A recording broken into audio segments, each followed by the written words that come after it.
On a vu une série d'œuvres. Vous avez vraiment un style à vous particulier. Ouais. Comment est-ce qu'on développe son propre style? Ça fait longtemps que vous avez ce style-là. Il a fallu chercher. Ça s'est fait un peu par hasard, en fait, Ok. au fur et à mesure des années.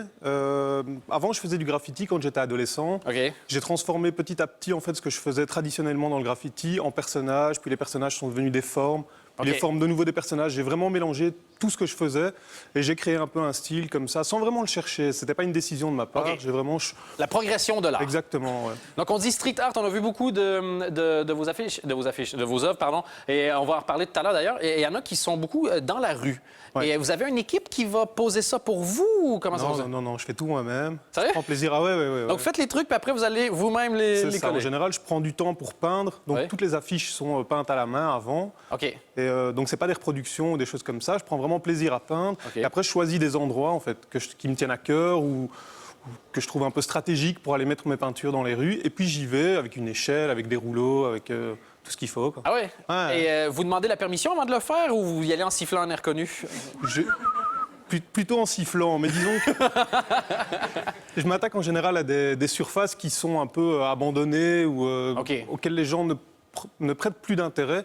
Ok. Et donc, ça se passe plutôt bien. J'ai un très bon accueil en général. Au contraire, c'est ça, le but, c'est d'embellir, c'est pas d'aller... Tout à fait, voilà, on n'est pas du tout dans une démarche de vandalisme ou quoi que ce soit. On est vraiment occupé des espaces publics qui sont laissés à l'abandon. Et donc il y a un petit côté éphémère aussi parce que parfois il y a des choses qui sont reconstruites Ah ouais. ou enfin voilà, c'est amené parfois à disparaître. Et c'est ça qui est chouette aussi, c'est le jeu un peu d'aller remettre des choses, puis de voir comment ça évolue et Est-ce que d'aller c'est en remettre après, etc. quoi. Est-ce que c'est vous, Banksy? Peut-être. Ce serait malade d'une interview de Banksy sans le savoir en live. Ça se passe vraiment, vraiment bien pour vous. Vous êtes contacté par beaucoup de gens différents. Ouais. Je sais que vous refusez beaucoup de choses et vous avez accepté certains trucs. Une des affiches, entre autres, on l'a vu de façon un peu fugace tout à l'heure dans le montage. On peut revoir, il y a une affiche que vous avez faite spécialement pour une compagnie de boissons gazeuses avec Vincent Compagnie. Ouais, Ce tout à truc-là fait. ici. Ouais. Comment ça s'est passé, la conversation? Vous étiez en train de faire un petit footing avec le Vince de Prince. Il a fait « Hey, tu me déciderais pas un truc? » Ou c'est la compagnie? Comment ça s'est passé? C'est via la compagnie que ça s'est Ok. passé en fait. Donc ils ont pris contact avec moi de manière toute naturelle par email et ils m'ont proposé en fait cette campagne. Et bon voilà, moi j'ai eu un feeling, je trouvais ça intéressant et on est parti sur le projet et j'ai rencontré Vincent après en fait par la suite. Ah oui? Ouais. Ça doit être assez particulier comme moment de voir cette énorme affiche, avoir toute la liberté puis de rencontrer la personne. Ouais, c'était assez sympa. J'avoue que c'est une belle expérience. Il était comment en vrai? Ah, super sympa. Est-ce qu'il vous a fait un tacle à hauteur du genou puis il a reçu une carte rouge? Je l'ai évité. Mais c'est ça le truc! Les gens se plaignent, il y a une carte rouge, mais si on t'avait sauté assez haut, il aurait été OK. Donc super sympa, ouais. Ça, Ouais, vraiment un très bon feeling avec eux et avec toute l'équipe. Quoi. OK. Toute l'équipe des Diables Rouges ou l'équipe de... Ouais, même avec l'équipe des Diables Rouges, hein, moi je les aime bien. Vous êtes devenu un peu... Non, on n'est pas allé jusque-là, mais Pas encore. globalement, ça s'est bien passé. Et Parfait. c'était une belle expérience. Hein. On a une autre image et j'aimerais que vous commentiez aussi cette fois-ci. C'est en tout petit. Vous avez fait ça en tout petit sur un... Ouais. Combien de temps pour arriver à faire ça? Je peux pas croire que vous faites ça en une nuit. Quoi. Non, ça c'est peint directement sur la surface. Donc là, il y a 4 gros jours de travail. Ah ouais.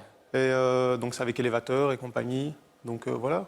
Et ça, c'est pour vous faites ça Et pour compagnie, pas Vincent Compagnie. Hein. Ça, Élévateur, j'ai fait ça avec mon ami Vincent, c'est assez sympathique. Ouais, Il est très sympathique. Et ça, c'est des trucs que vous faites pour la beauté de l'art ou vous avez des sponsors derrière? Parce que je me demande, c'est super chouette ce que vous faites et on se demande ceux qui ont envie de le faire, ouais, comment est-ce qu'on fait pour gagner notre vie aussi à un moment donné avec ça?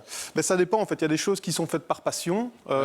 Moi, j'ai démarré par passion. C'est vraiment après que j'ai eu l'opportunité d'avoir des contrats avec des clients, etc. Des gens se sont intéressés à mon travail.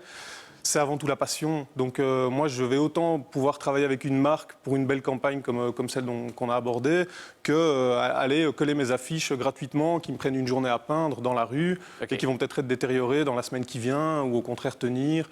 Donc c'est les deux, quoi. En tout cas, en ce qui me concerne. C'est de la passion d'abord, puis le Voilà, talent peut amener c'est né d'une passion. Quand j'ai pas de clients, je peins de toute façon par plaisir, quoi. Okay, Ouais. vous n'êtes pas que le mercenaire de la peinture. Non. Et quand il y a vraiment personne, est-ce que vous peignez des bâtiments? Genre, mettons, moi, j'ai un appart en ce moment, c'est un peu...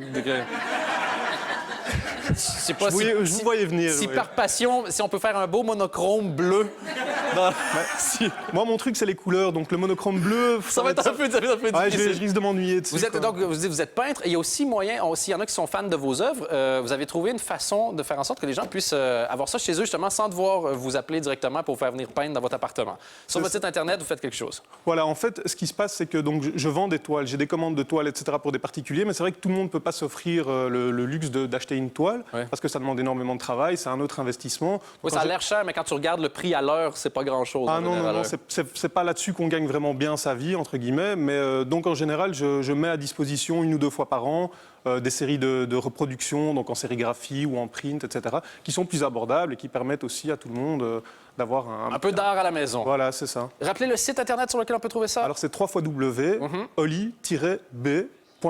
Eh bien, nous, on est tombés amoureux de votre travail. On est ravis que vous ayez accepté de venir en parler un petit peu ici sur le plateau. C'est magnifique. Continuez comme ça et on va jeter un œil dans les rues maintenant en sachant, ça c'est du Oli B, c'est sûr. Merci beaucoup, Oli, d'avoir été avec nous.